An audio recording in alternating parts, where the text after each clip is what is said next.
Sick of it. Aren't you sick of me? Yep.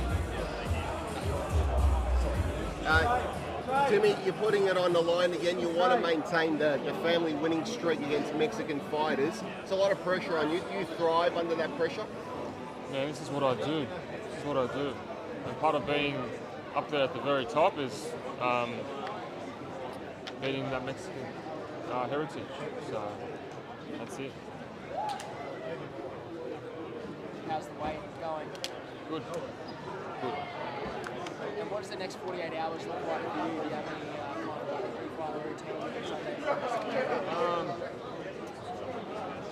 I'll turn my phone off. That's the start. Make weight. Have some good food. I got my chef here, Chef Omar, cooking up a storm. Put a couple kilos back on. Maybe go for a swim. I've got a Ferrari, so we're going to be riding around and renting a Ferrari. And then come fight night. That's it. Simple. You said about Ocampo, he's not a bullshitter, he's a warrior. Are you walking into this with the mentality that you are definitely going into a war with Ocampo? It's whatever I make it. He can be expecting that, but it's whatever I make it. Whatever I feel like on the day, that's what's going to happen. Tim, you mentioned that he was a warrior. Do you consider yourself a warrior as well, considering that you didn't need to take this fight and that you could have sat out and waited for Charlo in September? I think I possess the attributes, yes. It's not for myself to say, but I think it's for everyone else to judge. Am I a warrior? That's for everyone else to say. Tim, today the photos of the dog bite has been officially released. Yeah. Quite vicious little dog bite. Your take on the photos that have been released? Have you actually seen them? I saw it, yes, I saw it. That's what happened. Yeah, that's what happened. And there's no hiding now. Whatever. You're sick of talking about the dog, Tim, you just want to get in there and fight? Yeah, you know what, this fight, last fight I was saying before, I felt like an eagle, just gliding along, waiting for my opportunity. This fight, I feel like a pit bull inside of me right now, but a controlled pit bull, someone with be able to control their emotions and be able to put aggression when needed, and that aggression will come out non-emotional. Managers looking at getting you fighting in Las Vegas next year in an Australian carnival with the NRL game. Any thoughts on potentially fighting that? I'm not concentrated on that. Concentrated on this. Last fight, Tony Harrison he had a lot to say. He was quite entertaining. This time it's a little bit different with Carlos Ocampo. How does that change your approach, if it? Yeah, that's a good question. I get the same feeling for every fight, every opponent. I just don't like him. Doesn't matter who it is. Even if he's giving me kisses and hugs and giving me little cuddles, doesn't matter, man. My mentality is just like, again, pit bull right now. There's no love right now. Maybe after the fight, I'll shake hands, yes.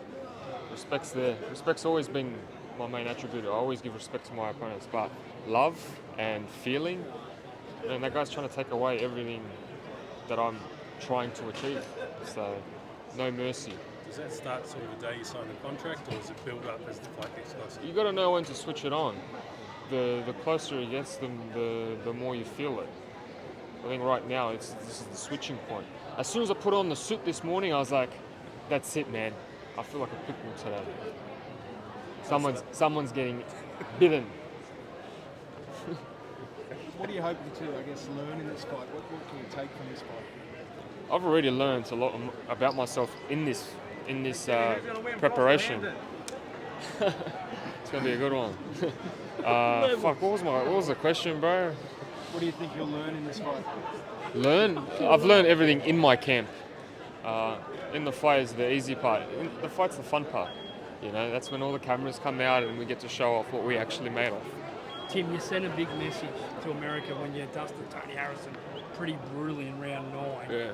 Is this going to be a more vicious message? Because a guy that sort of your names be aligned to, an Errol Spence, beat this guy in one round. Could you do a vicious one-round knockout on Sunday? Nah, I'm not going for something like that. That's when he fought Errol Spence, he was 21 years old. He was still a baby, So I think experience plays a big part. He's 6 years in. I think he's 15 fights after Errol Spence. He's done a lot. I can't disrespect him like that and say I'm going to take him out of one round. That's not going to happen. It could happen, but